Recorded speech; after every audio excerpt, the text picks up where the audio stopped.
Alors, on va lancer ta rubrique à nos fenêtres, ça va être... D'accord. Est-ce qu'on peut mettre Sovan en mute pendant ce temps-là, s'il te plaît? C'est une bonne idée. Désolée. Oh, non, non, continue, je vais te muter, c'est tout. Mettez-moi le mute, ça suffit maintenant. Voilà. Ah, carrément, plus d'image non plus. Bon. Ah bah, faut que je la fasse revenir, mais là, c'est une... Ah non, en fait, On juste... a le son quand même. Ouais, non, c'est l'autre. C'est le son qu'il faut couper, c'est pas la vidéo. C'est bon, nous sommes au point. Voilà. Alors, Bon. coupez Ouais, le bon. son. Voilà, coupez le son. C'est bon. Yes. Ok, puis il faut lui remettre sa vidéo maintenant, la pauvre. Oui, oui, c'est fait. Voilà. Bon, alors... Bon, bah oui, moi, effectivement, on va essayer de parler un petit peu d'humour, puisque il y a quelques jours, c'était le 1er avril, la date des poissons d'avril, absolument. Alors, petite question quand même pour vous tous, est-ce que vous avez passé un bon 1er d'avril? Est-ce que vous avez fait des blagues? Est-ce que vous en avez subi? Mais moi j'en ai fait avec mon fils, Ouais. Rappelle-nous, il a quel âge, ton petit Louis? 11 ans. 11 ans, bah oui, il est en plein dedans, effectivement, ouais. Voilà. Donc c'était très sympa. D'accord. Et vous autres? Moi, j'en ai pas fait cette année parce qu'habituellement, les blagues, c'est en vidéo. Et voilà. Avec Marcus, avec l'animateur Marcus, on a une rubrique sur Micromania, leur chaîne. Ouais. Et tous les ans, on fait un poisson d'avril, mais cette année, ça n'a pas été possible puisqu'on a annulé tous les tournages. Donc, Et on ben n'a pas voilà. pu faire de grosses conneries. Et ben voilà, et malheureusement, c'était le cas pour beaucoup de gens, effectivement, beaucoup de gens qui voulaient faire des blagues n'ont pas pu les faire. Je crois franchement que ça a été le pire 1er avril de toute l'histoire des 1er avril, une histoire qui remonte très très loin. D'ailleurs, je me suis renseigné parce que ça m'a fait marrer ce truc-là. Vous savez qu'on retrouve des traces du 1er avril dès le Moyen Âge, enfin des blagues, en tout cas à cette date-là dès le Moyen Âge. Et c'est un peu plus tard au XVIIe siècle, pardon, en 1691, qu'on trouve vraiment la première trace écrite d'un 1er avril. C'est dans un livre écrit par un certain Jean de la Brune, parfait inconnu, qui raconte la vie de Charles V. Et dans ce livre, à un moment, il raconte un 1er avril, un poisson d'avril. C'était au XVIIe siècle, en 1691. Alors, cette tradition de faire des blagues le 1er avril, elle est née en France, mais elle s'est répandue un peu partout dans le monde. Après, on en fait aux États-Unis, au Royaume-Uni, on en fait quasiment dans toute l'Europe, sauf en Espagne, par exemple, où c'est un autre jour, c'est le 28 décembre. On en fait même en Russie, où là-bas, on appelle ça le jour des fous. Et puis, on trouve également cette tradition au Japon, en Corée du Sud, en Chine. Et bon, alors comme on a eu un 1er avril 2020 un peu pourri, il faut bien le dire, je me suis plongé dans l'histoire du 1er avril et voir pour essayer de retrouver les meilleures blagues qui avaient été faites.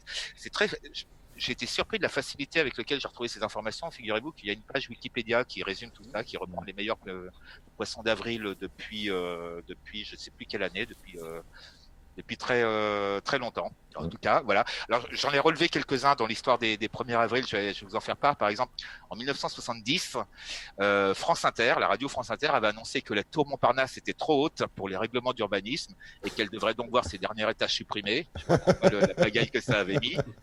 Ah oui, donc on n'a pas eu que l'invasion des extraterrestres en Angleterre qui pouvait faire peur, alors. Non, effectivement. Mais c'était un 1er avril, ça, je suis pas sûr. Non, non, non, non, c'était pas un 1er avril, mais ça a pas été... du tout, ouais, c'était Orson Welles, ça. Oui, c'est ça, Orson Welles. Ouais, ouais, mais c'était pas une blague de 1er avril, c'était pour son émission. Oui, oui, radiophonique. Science-fiction, ouais, absolument. En 80 aussi, la BBC, alors ça c'était un petit peu moins drôle, mais les Anglais n'ont pas trop aimé quand même. La BBC avait rapporté qu'il était envisagé de remplacer l'horloge de Big Ben par une horloge digitale. Voilà, ça aurait pu être sympa aussi.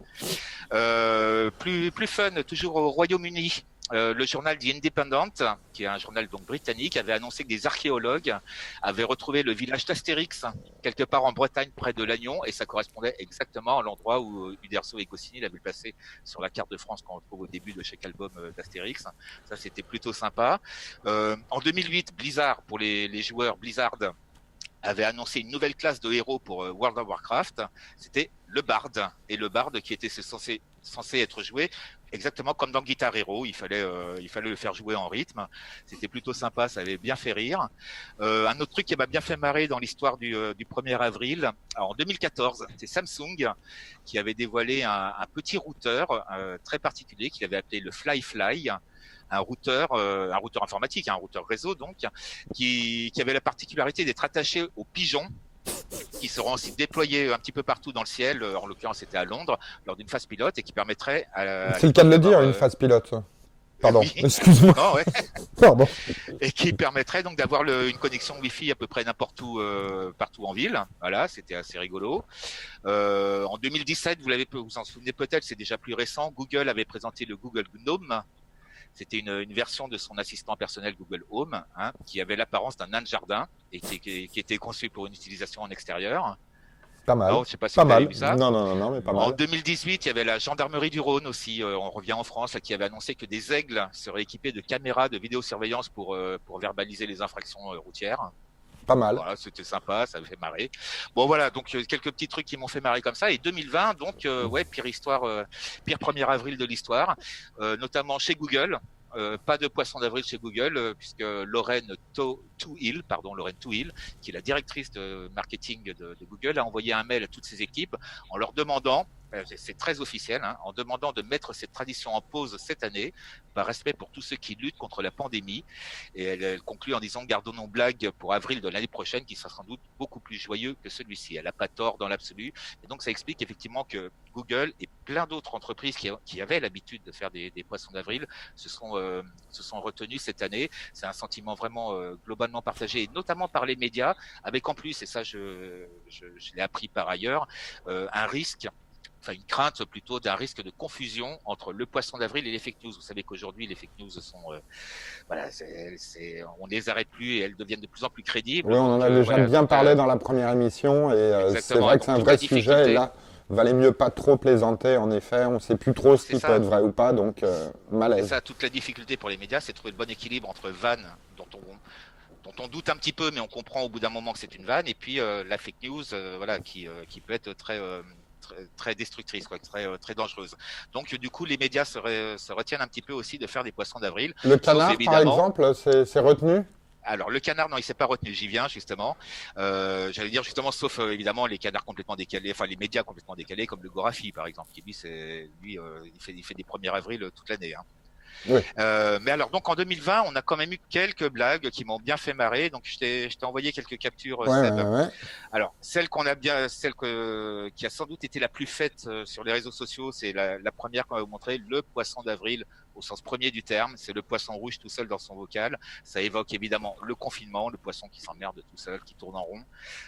Voilà, je l'ai vu passer des centaines, si ce n'est des milliers de fois celle-là. Mais en même temps, elle est vraiment d'actualité. Le canard, justement, lui, il nous apprend que par mesure de précaution, le 1er avril 2020 a été reporté au 1er avril 2021. Voilà, merci le canard, ça me fait bien rire. C'est très Gorafi d'ailleurs. C'est assez Gorafi, oui, c'est vrai. Voilà, le Huffington Post, alors lui, il n'a pas fait de blague, mais il a fait recenser un petit peu tout ce que les profs ont pu faire sur Twitter. Alors, je vous laisse aller voir le HuffPost. On mettra le lien dans la description de la vidéo sur onfaitsalon.tv, parce que vraiment, il y en a pour tous les goûts, entre les faux examens, évidemment, entre ce prof qui demande à ses élèves de se filmer en pyjama sur leur lit en train de faire la brasse ou le crawl et que ça serait pris en compte pour la note de natation à la fin de l'année, enfin ce genre de bêtises. Voilà, c'est assez potache, mais ça passe bien quand même. Puis là, on se trompe dans des trucs un peu plus subtils que j'aime bien. Par exemple, il y a une maison d'édition qui s'appelle Plume d'éléphant, qui est peut-être pas la plus connue de France, mais qui du coup va gagner un petit peu en notoriété, qui a annoncé qu'elle allait créer une filiale spécialisée dans l'édition de journaux de confinement et qui s'appellerait Plume de Pangolin. Voilà, on la voit. Ça me fait bien marrer, je trouve ça très drôle. Alors, Sauvan, sur la Côte d'Azur, la ville de Beaulieu-sur-Mer. Alors pour elle, en raison du confinement, évidemment, donc la nature reprend ses droits. Ça c'est vrai, on l'a vu un petit peu partout. Mais à Beaulieu-sur-Mer, la nature reprend tellement son droit qu'on voit une girafe qui se balade en plein centre-ville. La mairie, évidemment, a pris quelques photos, quelques Photoshop, hein, ça va de soi, où on voit cette girafe se balader dans plusieurs endroits de la ville. Ça c'est plutôt sympa. Et puis on va finir avec ma préférée, quand même, c'est le domaine de Chambord. Qui a annoncé que, pareil, pour les mêmes motifs, hein, la nature reprend ses droits, etc., qui a annoncé qu'un de ses gardes avait eu l'heureuse surprise de découvrir une espèce d'équidé sauvage que l'on pensait éteinte depuis le Moyen-Âge, une licorne sylvestre. Et le château de Chambord a posté plusieurs photos de cette licorne qui se balade dans son domaine. Voilà, je trouve ça assez mignon.